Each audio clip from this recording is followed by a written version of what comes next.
Como decía él, yo creo que el doctor Tobías programó este tema en particular por la frecuencia de esta patología. Pero, ¿cómo se llama? En el artículo que yo les traigo, que es en el que me fundamenté para la clase, ahí de una sola vez se ve lo que es cáncer de colon y recto. Es una tendencia bastante frecuente en los diferentes artículos, pero yo creo que en realidad es más recomendable ver lo que es cáncer de recto en forma aparte, porque el manejo es completamente distinto, no tiene nada en común con el cáncer de colon en sí.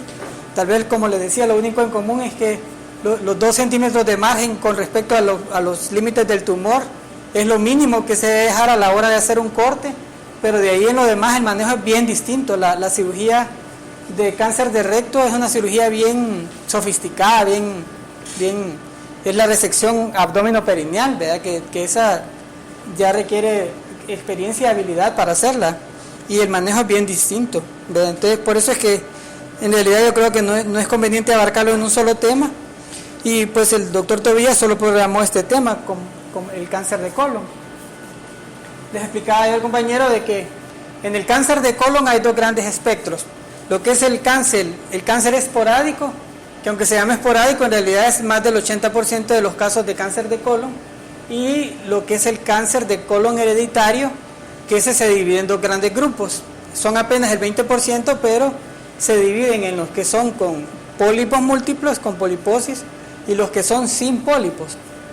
En los que son con pólipos hay un montón de síndromes de heredofamiliares de poliposis múltiple familiar, que sí, todos esos evolucionan a cáncer de colon, y están también los que son no polipósicos, que en donde destaca el síndrome de Lynch. El síndrome de Lynch tipo 1, que es el puro cáncer de colon hereditario directamente, y el síndrome de Lynch tipo 2, en donde se asocia con mama, ovario, pulmón, endometrio, intestino, ¿ves? Hay en todo el árbol familiar un montón de gente que ha tenido cáncer de mama, de ovario, de colon. Entonces, ese también son de origen hereditario. Pero el cáncer de colon más frecuente no tiene nada que ver con herencia. Los 2 factores que intervienen para que una persona pueda tener un riesgo elevado de cáncer de colon es comer abundantes carnes y una dieta sin fibra, ¿ves? Esos son. Entran también micronutrientes, en donde destaca sobre todo la vitamina C, porque de hecho se ha visto que una persona que consume suficiente vitamina C reduce 15 veces el riesgo de cáncer de colon. Pero las carnes rojas y la falta de fibra en la dieta son 2 factores predisponentes, factores de riesgo bien determinados para cáncer de colon. Y como ya vamos a ver por qué, la falta de fibra en la dieta lo que ocasiona es que por no haber fibra no se produce el efecto de limpieza de la mucosa del intestino, en donde la fibra vegetal lo que hace es como que fuera un mascón que va raspando por dentro toda la mucosa del colon, y así hace de que se desprendan las células viejas, que esas son las que pueden degenerar hacia un cáncer. Y las carnes rojas, sobre todo las carnes rojas o de cerdo, de res, ¿verdad? Los embutidos, el problema que tienen es que producen mucho nitrito en el intestino, y el nitrito provoca lo que se llama hipermetilación del ADN, y eso lo hacen sobre todo en esas células viejas que quedan ahí pegadas en la mucosa. Entonces se hipermetila y ahí se bloquean genes que son inhibidores del cáncer, ¿verdad? Y entonces, por eso es que el cáncer de colon y el cáncer de mama son los que están mejor estudiados a nivel de biología molecular. Se ha podido determinar exactamente todos los fenómenos que se dan para que se vuelvan cancerosas las células. Los alimentos ahumados también, ¿verdad? Sí, también, pero por las carnes sobre todo. Sí. Y doctor, por ejemplo, la gente que come tortilla tostada y erosionado. Fíjate que eso hicieron varios estudios y no encontraron una verdadera correlación, porque eso es como decir que el aire predispone a cáncer de pulmón, vea. El hecho de que algo sea de uso frecuente no quiere decir necesariamente que factor causal, vea. Entonces, pero esto sí, las carnes rojas y la falta de fibra en la dieta, sí. Pero si dice que es tipo A, paciente tipo A.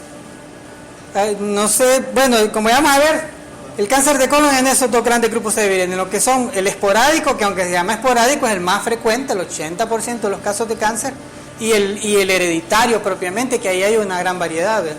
Y se dividen en los no polipomatosos y los con pólipos y los sin pólipos, ¿verdad? Una última duda ahí en la dieta. Cuando mencionaba los nutrientes que se forman a partir de la carne roja, esos nutrientes lo que hacen, mencionó usted, favorecer a la Que se adhieran grupos metilos. La oncogénesis, sí. Hacen que se produzcan grupos metilos que se pegan al ADN, se le pegan al ADN y inhiben los genes, como vamos a ver ahí en las ilustraciones, los genes inhibidores de cáncer, ¿verdad? Que ya traen las células del colon. Entonces, como les decía, el cáncer esporádico, aunque se llama esporádico, es en realidad el más frecuente de todos los cánceres de colon, y ese le puede dar a cualquiera de nosotros, con solo que llevemos una dieta pobre en fibra y que consumamos bastante carne. Ahí estamos en fila india esperando el cáncer, ¿ve?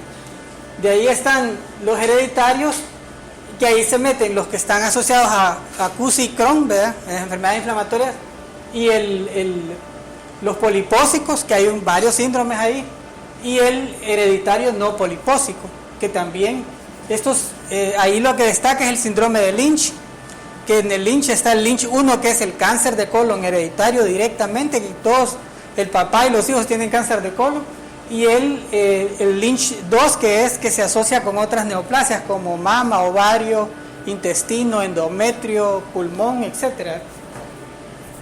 Esos ya son de incidencia familiar. Aquí los tenemos nuevamente, ¿ve? De hecho, pues entre los factores de riesgo para cáncer de colon está la dieta pobre en residuos, abundantes carnes y la presencia de pólipos, ¿ve? En los pólipos están los neoplásicos, y de los neoplásicos pues son los que más tienen conversión hacia cáncer. De los tres tipos, ¿verdad? Los tubulares están a la cabeza, le siguen los vellosos y de ahí los túbulos vellosos. Y casi siempre pues un cáncer de colon se origina de un adenoma, que ya se considera una lesión premaligna prácticamente. Los pólipos, dicho sea de paso, se consideran ya que son altamente riesgosos de cáncer de colon cuando tienen más de 1.5 centímetros de diámetro, ¿ve? Y sin embargo, pues todo pólipo hay que quitarlo. Y para recordar, pues los pólipos o son tubulares, que son así con forma nodular, o vellosos, que son el montón de pedacitos de tejido, o los tubulovellosos, que son una combinación de los dos, ¿ve? De esos tres, los tubulares están a la cabeza en degeneración maligna. Y pues, como les decía, todos los que son los cánceres hereditarios de colon, están todos los síndromes polipósicos, que ahí están por enumerar todos los que pueden haber, y de ahí los no polipósicos, en donde están sobre todo el síndrome de Lynch, ¿bien? Aquí está lo que les decía, ¿bien? Entre los factores de riesgo más importantes de cáncer de colon es la falta de fibra en la dieta y los nitritos de las carnes.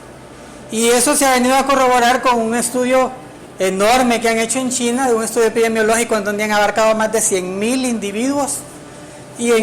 Lo primero que arrojó ese estudio, que dejó así sorprendido, es que todos los lugares donde se come carne más de 2 veces por semana, ahí están todititas las enfermedades. Ahí está la incidencia de todas las enfermedades. Donde se come menos de 2 veces por semana o menos, casi no hay enfermedades. Casi no hay enfermedades. O sea que lo que concluye el estudio es que el ser humano sí necesita la carne, pero no la necesita en la cantidad en que la comemos nosotros normalmente, pues. En un medio natural, la manera como la naturaleza compensa cuando se necesita algo que cuesta conseguirlo, porque en un medio natural tratar de conseguir carne para los animales significa exponer la vida, porque tienen que ir a matar a otro animal, ¿verdad? Y a veces hasta competir con otro depredador por el mismo animal. Entonces, por eso la naturaleza lo que hace es evolucionar al individuo para que sienta una gran necesidad, un gran apetito por la carne, porque tiene que arriesgar la vida cada vez, si no, no se anima a arriesgarse, pues si no sintiera la gran necesidad de comer carne. Entonces por eso es que el ser humano creció en ese proceso evolutivo con un gran deseo por las carnes. Pero lo que pasa es que ahora, como la tenemos a la vuelta de la esquina y fácilmente accesible, el problema que nos está causando es que estamos consumiendo demasiada carne. Y eso es lo que concluye en ese estudio, que El ser humano no necesita más de 2 veces por semana carne. ¿Verdad? Tampoco no quitársela del todo, porque eso pues produce anemia y un montón de problemas, deficiencia de hierro, etcétera.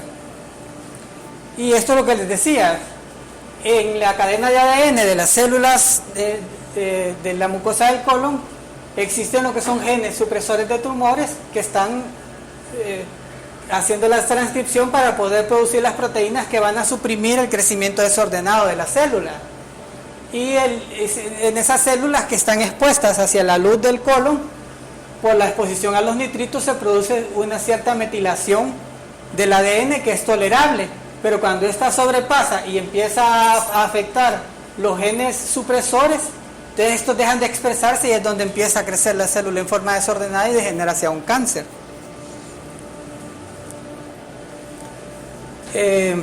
Bueno, del cáncer de colon, ahí tenemos todos los subtipos histológicos y como a diferencia de otras neoplasias, en casi todas las otras neoplasias el adenocarcinoma es el más agresivo, el que mata más pacientes, pero en el cáncer de colon es un poquito menos agresivo que las otras variedades. El de células en anillo de sello, solo el 28% sobreviven a 5 años. ¿Ve? Y de hecho, dicho sea de paso, es por esta imagen típica de que la célula se colorea y se ve el núcleo grande y rechazado hacia un lado, que da la apariencia de célula en anillo de sello, es por eso le llaman así, ¿verdad? Y es el más agresivo de todos. Ahora, para hacer el manejo quirúrgico adecuado de un cáncer de colon, hay que tener en cuenta la tipificación. La tipificación que más se usa en la mayoría de los países es la TNM, pero en México se utiliza la de Dux modificada. ¿Por qué? Porque van a ver ustedes, es sumamente práctica. O sea, prácticamente ya haciendo la tipificación, te está diciéndole al cirujano qué tipo de operación tiene que hacer. La tipificación de Dux, igual a TNM, pues ya van a ver que en realidad son muy similares. Lo que hace es considerar estas capas de la mucosa del colon. Lo que es propiamente la mucosa, esta pequeña línea acá que es la muscular de la mucosa, de ahí viene la submucosa y la muscularis propia, que es ya el músculo liso, digamos, del colon. Y de ahí la subserosa y por último viene la serosa. Aquí curiosamente se ve la forma así, pero en realidad debería ser así, ¿verdad? Porque esta es hacia la luz del intestino. Entonces, en base a eso es que se clasifica según el cáncer haya invadido cada una de esas capas, así se clasifica. Cuando ya el cáncer pasa ya está invadiendo la muscular propia o la rebasa, ya pasa de esa, ya es una neoplasia que tiene alta probabilidad de tener metástasis ganglionares o metástasis a distancia. Entonces ahí es donde la conducta quirúrgica cambia completamente. En el cuadro clínico, en nuestro medio, y creo yo que casi es aplicable para toda Latinoamérica, lo más típico es que nos vengan pacientes o ancianos o ancianas, aunque es más frecuente en las mujeres, ¿verdad? Y con un cuadro obstructivo de muy lenta evolución que ha ido en forma gradual, porque estas neoplasias casi siempre lo que provocan es empiezan a invadir en forma circunferencial toda la luz y entonces después empiezan a producir estrechez hasta que se cierra completamente, pero es una obstrucción que se va estableciendo en forma bien lenta. Entonces da chance a mecanismos de compensación en donde el colon se hipertrofia y trata de compensar esa dificultad para el paso hasta que se llega a producir una gran dilatación, ¿verdad? Son pacientes que llegan con los colon súper llenos de heces, con megacolon tóxicos, ¿verdad? Así como se ven en esta imagen. Y de hecho, si ustedes entran con un paciente senil, sobre todo si es mujer, y encuentran un colon así, casi apuesten que se tiene un cáncer de colon en alguna parte, ¿verdad?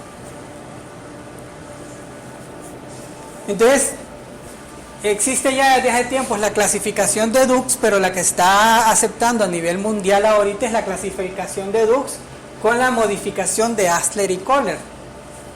Y fíjense cabal, como les mostraba en la ilustración, la etapa A cuando está el tumor limitado a la mucosa, nada más, o sea que solo en la mucosa, no pasa de la mucosa. B1 afecta a la muscular de la mucosa, la linita que vimos en la ilustración. B2 ya llega hasta la muscular propia. B3 ya se pasó la muscular propia, ya está invadiendo la subserosa o la serosa, ¿verdad? O más allá. Y de ahí viene la etapa C, cuando ya alguna de cada una de estas ya tiene metástasis a ganglios demostrados por patología, que eso ya casi siempre se ve en la pieza operatoria. Y la D pues es metástasis a distancia. Entonces, A limitado a la mucosa, B que ya pasó de la mucosa pero todavía no puede abarcar todo el espesor ya de la pared, pero lo importante en la B es que ya pasó de la mucosa. La C cuando ya hay ganglios y la D cuando ya hay metástasis. Entonces, ¿qué es lo importante de esto? Que prácticamente de B2 en adelante tenemos que operar, la operación es la misma, pero tenemos que mandar a ese paciente a tratamiento con quimioterapia. Radiación y quimioterapia, las dos pueden aplicar aquí. Pero es decir, tenemos que trabajar conjuntamente con un oncólogo médico, porque si nosotros nos limitamos a hacer la cirugía, estamos dejando tumor en forma sistémica, entonces el paciente de todas maneras se va a morir. Entonces desde B2 en adelante se hace siempre el mismo tipo de cirugía que vamos a ver, pero se tiene que hablar con el quimioterapista. Si está hasta B2, ahí sí podemos nosotros estar satisfechos que con solo la cirugía basta, pero si ya está más de B2 en adelante, yo inclusive considero que de B2 propiamente en adelante ya es de hablar con el quimioterapeuta, ¿vea? Y ya pacientes en etapa D, muchas veces hay que evaluar si solo se va a hacer una cirugía paliativa, ya no es con intento curativo, sino que solo es paliativa. Entonces, la cirugía, como les decía, de cáncer de colon, sí aplica, es decir, es de manejo por nosotros, ¿verdad? Aplica en todas las etapas de cáncer de colon. Cirugía con intención curativa hasta las etapas C, nada más. En etapa D ya solo es paliativa, ¿verdad? Porque ahí hay metástasis en hígado, cerebrales, etcétera, pulmonares. Y del estadio B, hasta el estadio B2, que es cuando invade solo la muscular, no se requiere valoración por quimio. Sin embargo, yo en B2 prefiero que la vea un quimioterapeuta también, solo para curarse en salud, como uno dice, ¿ve? Porque después, si el paciente presenta una recurrencia, al que le van a echar la culpa es a uno. Ahora, otra cosa que es bien importante, que ojalá ustedes la puedan captar, porque hay mucha rechazo por parte de la mayoría de los colegas cirujanos a aceptar este principio, y por eso inclusive les traigo ese artículo, porque ahí van a ver que no es invento mío, sino que es algo que ya está aceptado internacionalmente por todas las sociedades de oncología. El cáncer de colon en un alto porcentaje, y aquí les estoy presentando uno de los estudios que menor porcentaje da, van hasta un 7% y un 1% el metacrónico y el sincrónico 7%, pero hay otras series de estudios que presentan hasta un 30% de metacronismo y sincronismo en cáncer de colon. ¿Qué quiere decir eso? Metacronismo es que si tenemos un cáncer aquí, es muy probable que dentro de unos meses o unos años tengamos otro aquí o otro aquí. O sea que siempre aparecen múltiples focos, nada más que no todos a la vez, sino que se van a ir dando uno tras otro. Y el sincrónico es lo mismo, nada más que si hay uno aquí, también hay otro aquí y otro aquí. O sea, hay varios focos de cáncer en el mismo momento. Lo que pasa es que tal vez nosotros solo hemos detectado pero hay otro y otro más arriba. Entonces, ¿qué pasa? Y es lo que explican en ese estudio, que la cirugía en cáncer de colon obliga a una hemicolectomía como procedimiento oncológico mínimo. Lo que pasa es que hay muchos colegas que no aceptan y quieren hacer segmentectomías. Pero si ustedes analizan al paciente, la calidad de vida va a ser exactamente la misma si le quitan un pedacito que si le quitan medio colon. Ustedes simplemente después vuelven a anastomosar, tal vez va a tener un periodo de que va a tener las heces un poquito más líquidas o más blandas, pero después llegan a una vida normal. ¿Pero por qué se hace la hemicolectomía? Porque el riesgo de que estén dejando otro cáncer ahí, que apenas va empezando o que ya empezó, es bien alto, es casi un 30%. Entonces, por eso es que ahora se ha aceptado a nivel mundial que el procedimiento oncológico mínimo en cáncer de colon es hemicolectomía.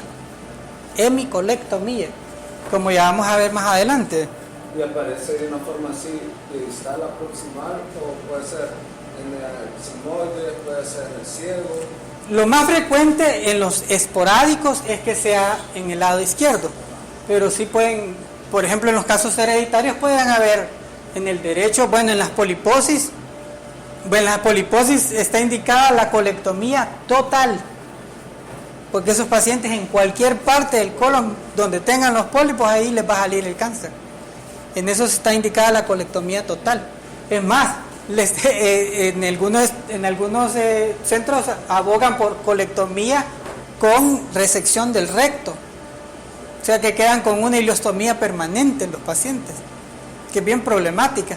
Ahora se ha optado porque la ileostomía se deja lo menos que se pueda del recto y ahí se anastoma ese ilium, y esos pacientes todavía después tienen que estar llegando a rectoscopías para estar quitándole cualquier polipito que le pueda salir en el pedacito de recto que le dejaron, porque esos también se pueden degenerar a cáncer. Entonces, por lo menos es una cirugía un poquito más humana en ese tipo de pacientes, no porque les toca colectomía total con resección de recto. Y bueno, de hecho, o sea, de paso, por mencionarlo aquí, aunque tal vez no lo comenten con otros colegas porque se van a molestar, porque ellos lo saben bien. Mi papá tuvo un cáncer a nivel de sigmoides, y como yo no encontré otro colega que me aceptara que se le tenía que hacer hemicolectomía, lo tuve que operar yo, porque ninguno le dije al doctor Reyes Ruiz, le dije al doctor Escobar, y todos querían hacer segmentectomía. La prueba fue de que cabal cuando se examinó la pieza tenía otro foco de cáncer en el ángulo, en el ángulo esplénico. Sí, pues sí, por eso te digo. Es que esos pacientes es muy riesgoso no hacer. Y después la calidad, se hizo la anastomosis con engrapador. La calidad de vida de mi papá vivió todavía 7 años después. Murió por otra cosa, pues, pero vivió 7 años con una buena calidad de vida. Es decir, no le cambia mayor cosa la calidad de vida por hacer hemicolectomía. Ahí no tiene sentido ser conservador de los tejidos. Se tiene que quitar porque el riesgo de que haya focos de cáncer en otro lado son bien altos. Y aquí están los procedimientos, ¿ve? Si es de colon derecho, hemicolectomía de derecha, se puede tratar de preservar algo del transverso, ¿ve? Y se hace la anastomosis directamente, la ileocólica. Y si es de colon izquierdo, esta fue la que me tocó hacerle a mi papá. Se hace todo eso, él tenía más o menos a este nivel el tumor. Se hace todo eso, claro, aquí sí es necesario llevarse todo el meso hasta la raíz. Se tiene que ir completito el meso, porque esos son los ganglios que el patólogo va a revisar para poderlo etapificar mejor, porque si los ganglios salen positivos, ese paciente va para quimioterapia, ¿ve?